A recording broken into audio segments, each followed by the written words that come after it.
Welcome, friends, back to the TeleWellness Hub podcast. I'm Marta Hamilton, your host, and I'm so excited to start part 3 of our series on ketamine-assisted therapy. We've heard from Crystal, the owner of a group practice based out of Virginia, LifeWorks Professional Counseling, in part 1. If you haven't listened to part 1 or 2, I do recommend you do, because she gives an amazing overview of what ketamine is, how it's used as ketamine-assisted therapy. In part 2 of our series, we talked to other clinicians who have sat in sessions and just have seen the transformation and the amazing power in ketamine-assisted therapy for their clients. And so today we get to speak with Bryn Ghio. She has herself gone through a ketamine-assisted therapy session with Crystal. So we're going to get an insight on all levels. We started from Crystal, the clinicians, and also someone who's experienced ketamine-assisted therapy herself. So welcome, Bryn. Thank you so much for joining today. Thank you so much for having me. I was really inspired by this series as a clinician. I just hearing all the research and the amazing opportunities for healing for people, and also personally having undergone therapy myself, and just hearing what I've been hearing about just the ability to have amazing transformation or insight, to have such a supportive environment, and just the hope that can come as part of someone's healing journey. I'm just so grateful that you're willing to come on here and share your perspective, because I had so many questions, and I think a lot of listeners also have questions. It's relatively new. There may not be a lot shared because it happens behind private doors, and it can be so individual and personal. So I'm very grateful you're here today, and I can't wait to dive into your experience. But before we do that, could you share a little bit about yourself? Absolutely. So I, like I shared before, I am a mom of 2 and currently live in Virginia, but I have lived in North Carolina, Tennessee. It's my second time in Virginia, and originally from California. We've moved around a lot for my husband's job. But I have been in the wedding industry since 2009, and I currently just graduated a couple weeks ago with my master's degree in science and in interior design. And just sort of trying to figure out what this next season of life is going to look like. And ketamine actually has kind of been a big part of that. Oh, wow. Okay. Well, awesome. Yeah, that's why I loved, before we hit record, we're talking about kids and kids' ages and what's next, and just your congratulations, I should say, too, Thank you. for your master's. I think sometimes people may not know, well, who would use ketamine? And often we hear as it being an option, especially with trauma, and this is a tool, a modality that's available for a lot of people. And I love that you're coming on here, and you're in school, you're a mom, like you're sharing, like this is available to people. And I think sometimes we don't know, like, well, do I fit could I benefit from it? Do other moms do this too? And I love that you're sharing this. And I'm curious, you said that it's been a big part of your journey. If you could share a little bit about how that came about. Absolutely.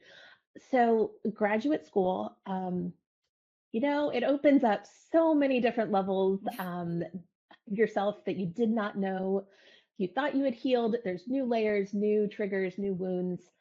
And grad school, is tough academically, but then emotionally, having a family, I was an out-of-state online student, all of these things combined, I couldn't have done grad school without my therapist, Crystal, who I actually started seeing her in 2016. So it's been quite a while, and Part of I've your been seeing life, her. she knows your Oh, Yeah. Absolutely. And she just happened to be, when I lived closer to where she is, she just happened to be the closest therapist, and we clicked really well. And she's the only therapist I've ever made progress with. And I have Wow. seen 11 or 12 in my life. And I have some serious therapist trauma from some of them. So, Mhm. for it was really important for me to, once I found her, to continue with her. And so, there's been different journeys and ebbs and flows and everything. And since I moved back to Virginia and started seeing her via telehealth, which, oh my gosh, telehealth is amazing. Um, Yeah. I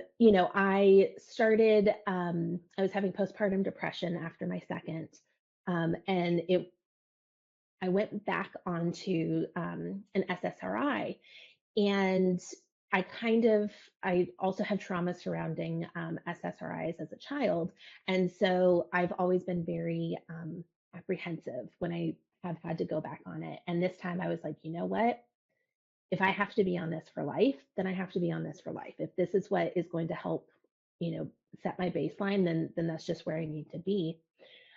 And in grad school, I was having a really hard time um, getting my thesis to like actually finishing it. I was having a hard time with a lot of my papers and in my research papers, and I would just get in this overwhelmed state of like I had too many ideas, I didn't know where to go, I couldn't focus, and it was a problem in actually finishing what I needed to finish. And Crystal had brought up, hey, I've been looking into ketamine. I think that you'd be a really great fit for this. And so I started exploring it. And luckily, when I started ketamine, it was right as I was in like the crunch time of my thesis. Um, Mhm. I do not think that I would have finished my thesis without ketamine.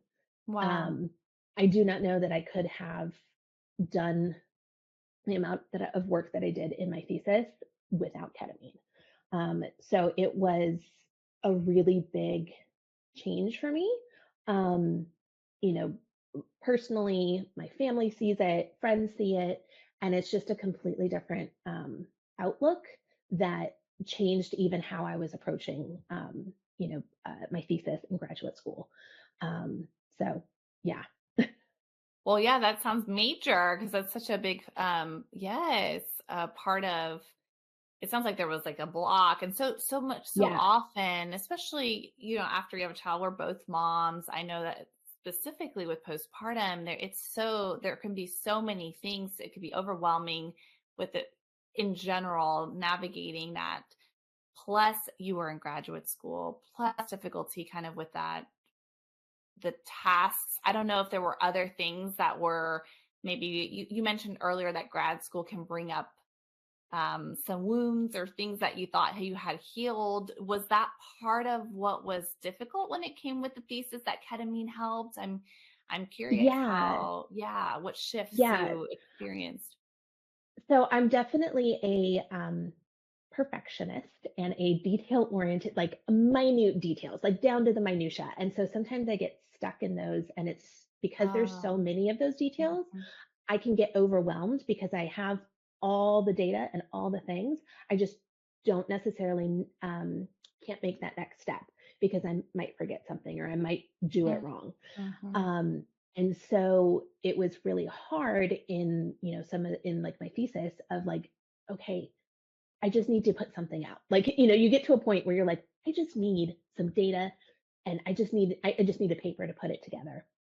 And I was having a hard time with that. And um, I also like, with depression and anxiety, oftentimes I describe it like I have typically about, multiple browsers open in my brain. And each browser, like there's a past browser, a present browser, and a future browser. And then each browser has probably like 100 tabs open. And so I'm trying to keep track of all those things all at the same time. It's overwhelming. Like you can't Mhm. function at your best. I get, you know, fatigued really easily. And so just because like my brain is running in so many different circles. And so with ketamine, it helped me to feel more mindful and present. And so I feel like I have been able to close the past browser, close the present browser, or the future browser, and just keep the present browser open, close all the tabs, Wow. and then just Yeah. bring up a tab in the present that's for the past or for the future.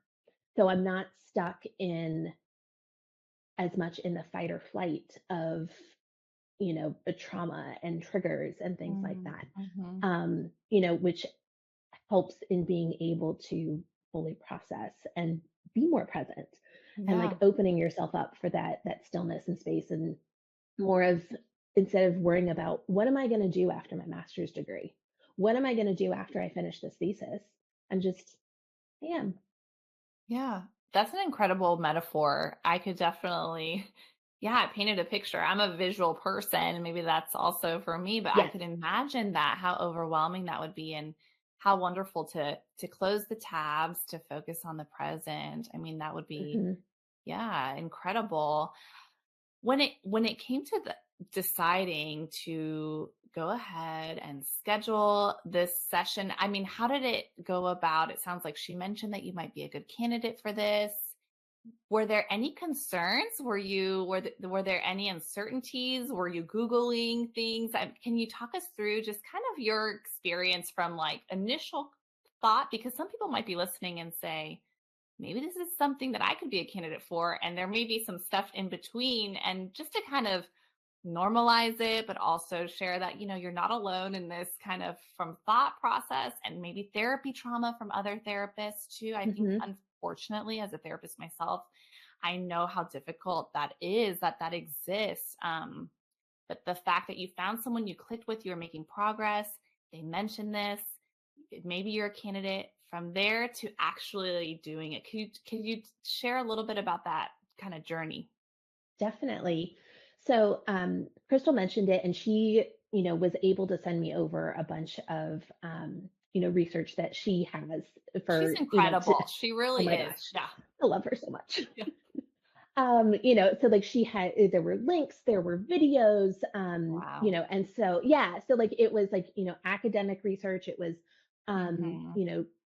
therapists talking about it, clients talking about their experiences and stuff. I did a lot of, just research on Google, and like I found some like Hmm. Reddit threads of like people going through their own journeys and sort of talking about like their experiences and stuff. It definitely was scary and like nerve wracking to be like, I don't know, just like these air quotes, drugs that, often get, growing up in the 90s, it was drugs are bad, you do drugs, you will die, and so Hmm. like there's this whole connotation that like, as, I've grown up, I have had to shed, and I've become much more natural minded and crunchy, and, more into the, uh, just the natural herbs, and like healing and things like that. And so Hmm. thinking about, what I was initially told about all these things, and now that the research is coming out about all these different things, and like, Right. marijuana used to be the gateway drug, and now marijuana is, it can be used for so many different treatments and help in so many different things, and it's being, legalized. And so now Hmm. but it's hard to wrap your brain around that when, some of those things have been ingrained over and over and over. So, and I'm like a goody goody. I've never done like recreational drugs, like I've Hmm. never smoked marijuana, so like for me to go, like it was kind of, you know, very much a trust process, in Yeah. terms, it was, trusting Crystal, trusting myself, which is something I'm still working on. That's one a Yeah, really that's big thing, huge. Yeah, trusting yourself. I could see you that. know, Yeah.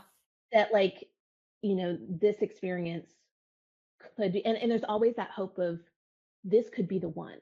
This could be the experience that Yeah. changes everything for me. Had you Because tried other things? Oh, sorry, I didn't mean to interrupt. Go ahead. I was actually just going to say yes. So, I mean, I've been in and out of therapy since, uh, a, a child, I don't know, like 9 years old. Mhm. Um, So I have depression, anxiety, and trichotillomania, and I started pulling when I was 5. So I have tried anything and everything in terms of like, for pulling, trying not to pull, um, fake nails, nail polish, short nails, long nails, snapping rubber bands, all of those type of things. I've been on SSRIs, lots of different therapeutics, um, therapists doing different methods and things like that. Um, and with Crystal, I did do EMDR, and I did see quite a bit of success with EMDR. The interesting thing, though, is that I feel like ketamine is like EMDR on steroids. Like Mm. the things Mhm. that I had, like discoveries I made doing EMDR have, it was like, okay, I see this. Now, how do I change it? Because those pathways are so rutted into your brain. And so Mhm. the changing part was difficult. Whereas with ketamine, because it's making those new connections, Mhm. it, you know, after my ketamine sessions, I made the connections in my brain and they have been rewired in my brain. And so now I'm able to carry them into everyday life. So it Oh, was wow. a really, dramatic change, for especially the very first sessions, Oh, that like wow. From have the first lasted. session. From the Oh first, yeah, from the wow. very first session. I started my first session. It was like end of January, beginning of February, and I've done, I think it's 5 so far. Um, Mhm. and so it's it's just like a completely new outlook in some ways. And like one of the ways that I have been trying to describe it to people is that I can tell you, what the absence of depression and anxiety should look like and should feel like. Mm. But because even my highest highs have always been tinged with depression and anxiety, I could never actually know what it was like. I've never broken my arm. I can tell you what I think it feels like, but until I break my arm, I don't actually know. And Mhm. so it's a very different, that visceral feeling of actually feeling it versus just talking about, um, what you think it would feel like. So it's been very, I'm like, oh, this is how people feel without depression and anxiety. I had no idea. Wow. Yeah. And how amazing. I mean, since 9 years old, I'm hearing, or 5 years old with the trichotillomania. Hmm. What a Yeah, relief. I mean, what a gift to have that. Yeah. absolutely. Like Yes. it's definitely given much more, hope and um, just peace in a lot of ways. Hmm. Yeah. And you mentioned from that first session, if you don't mind sharing a little bit about what your first session experience was like, because I've heard that Yeah, everyone is different. Some people might want to use eye masks. Some people get guided. absolutely. People talk. Some people wait till later. I understand there's an integration session. Yeah. Yeah, yeah. So I can be very verbose, and so I stayed true for most of my session. Um, and Crystal even said, she was like, "Your session did not go how I expected it to go." Um, and it was really interesting because the first time on ketamine and the first couple of sessions, I was like a little kid. I was just like, Crystal was like, I've never seen this side of you. I've never seen this like silliness and joy. Oh, And like, wow. I was just like playful. And, so it really felt like it was able to unlock and like showcase like my inner child. Um, Wow. you I know, imagine it being freeing, like freeing for your inner child. Yeah. Yeah. Especially since, like she has had to do so much to protect me, throughout my life with all the trauma and everything. And so, it kind of felt like this was one of the first times that she was able to just be a kid and just be.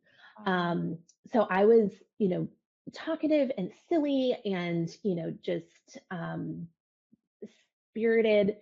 And towards the end of the session, I mean, it was a good, I think it was like 30 or 45 minutes. Crystal said, I just stopped talking and I just sat and I was just quiet. And like, I didn't say anything. And I was just like, Crystal's like, what's going on? Are you okay? Like, and I was just like, I just am. I'm just being. Mm. And so it was Wow. just, yeah, which is not something, especially, when your mind is going 1,000 miles Yeah. a minute, like that's not something I normally do. So it was sort of like get all the things out, like do all this processing, and then I was like letting it percolate. Wow. Yeah. How Yeah. incredibly restorative for your brain, your mind, your spirit. I could Yeah, imagine. absolutely. Yes. Definitely. The whole thing was about 3 hours, 3 maybe, right? hours. Is that what I hear? Yeah, Mhm. 3 hours. Yeah, it's about 3 hours, from the start, all the setup and everything, doing the Mhm. session, and then, the, I guess, end of session checklist. And then I think it's within 24, 48 hours. We've always done 24 hours. We Okay. do like a 1 hour integration session. And so we just sort of go back and talk about, the insights, the connections, what she saw, what she experienced, what I saw and experienced. Um, and then actually after this last session, I just started doing this. So I've been voice recording all of my sessions and I was integration gonna sessions. ask, do you remember what you You experienced? remember everything. You remember everything. It's not like, you know, you a Like you're blackout blacked or out or something? no, Okay. no, like you're fully aware. It's just sensations are like magnified. Like Wow. I am already a very visual person, and like the things that I like see, and like I'm like, feeling colors and like, Wow. yeah, it's wild. So But not scary. no, mine has Mhm. not been scary at all. Like Mhm. my none of my sessions have been bad or Yeah. scary or Yeah. overwhelming in any negative way. Mhm. Um, they have all been, it's sort of been where I need to go when I need to go there. Mhm. And again, trusting in the universe, trusting in myself that I'm going to get what I need out of the session. Um, And then, one of the things that because I was really nervous about some of the like dosing and things like that. And in talking with the prescribing doctor, she was like, you need to figure out what you can do to take this where you're safe and brave. And that has been sort of my motto is like, okay, how Safe can I and be brave. safe and brave? Mhm. So like when I took like, because they have like different like dosing and like schedules, and like you can take some and like at one part and then wait 20 minutes and like it's this whole thing. And we were going to try doing it the entire dose all at one time, and it really scared me. Like I was like, Oh. I don't feel like I have control. And she was like, well, do what makes you feel safe and brave. And so I was like, I need to do this in person with Crystal. Yeah. um and so like I was like, let's figure out how we can make this happen. And since like once I did that, I was like, okay, I'm good. Like Yeah. now I can do it. Yeah. Well, that's incredible then. It just sounds really empowering still, because I was curious, do you remember what is it like? And even Yeah. with the dosage, it sounds like, there's a lot of empowerment, it sounds Hmm. like, and a lot of freedom. And I love that you're able to record the sessions. I think that's Yes. probably really cool. And to kind of to integrate, I guess, do your integrate session, but also link back and remember Yeah. Well, and again. so what I started doing during this last session, because this last session was a little bit different than some of my other ones, and I actually did feel like I had maybe um, like some places where I was like, whoa, I'm not ready to go there. I don't know what this block is, but I'm not ready to go there. And so I decided over the last week that I was going to listen to them instead of like I usually do, like a sleep hypnotherapy. So I put them on for when I go to bed, because I also have really vivid dreams and do a lot of Oh, processing in my wow. dreams. And so Mhm. I've been, you know, Monday, or like I did it over the weekend. And so like the weekend and Monday and Tuesday, I was kind of like, not really good with this. And by Wednesday, I was like, I'm good. Like I found peace. And Crystal was like, what shifted? What did you do different? you're like, I listened to my thing. What a great idea to just be, it's kind of it's self-empowerment in so Mhm. many ways through so many modalities through this from the Yeah. first session, even it sounds like Yes. incredible. That's Yeah. incredible. If you were to share something in terms of maybe someone's listening and they're not sure about ketamine assisted therapy, but they really feel like, wow, like maybe this is for me. I've been in therapy before. I still, like you said, I still feel this like lingering depression, anxiety, or I have blocks from my trauma. I think maybe this is for me. What would you say to them? I think that being open is, and that growth mindset is one of the best things you can do for yourself. Mhm. And, if you automatically say no, you're never going to know, Yeah. you know? Whereas if you're open to exploring and the opportunities and perhaps what comes in at the right time, Mhm. um, you never know what might come up. I know that it can be very scary and has a really kind of bad connotation with it. Which I think sometimes like that can be the hardest part is getting over your preconceived notions about something, Yes. Mhm. and so going into it with that open mindset and that openness to see maybe from a different perspective. There's so many things that you miss because you're too closed off. Whereas, Mhm. being open, it might just be the right time, the right person, the right therapist. Mhm. Um, and, you never know. It Yeah. might just change your life. Yeah. No, truly. I mean, that's amazing. I'm so grateful that you shared because you were living a full life.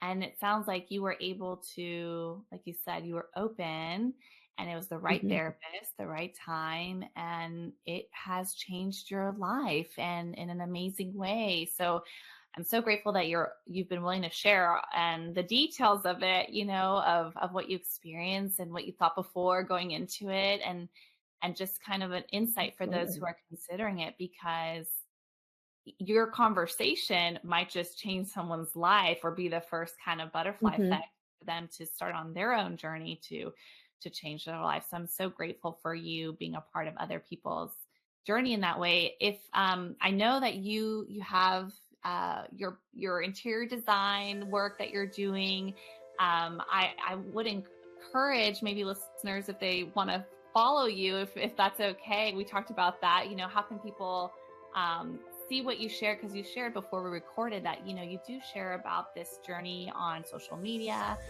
If people want to connect or follow you there, what's the best way? Yeah, definitely. So my business is Farmstead Design Studio. And you can find me on Instagram or Facebook.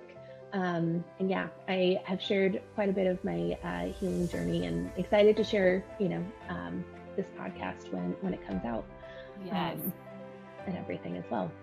Yes, and I'll include it in the show notes, and we'll tag Bryn and everything, so just to kind of where to follow her, and as she continues to share with everything. So, Bryn, thank you so much, truly again for sharing and for being a part of our wellness journey. Thank you so much.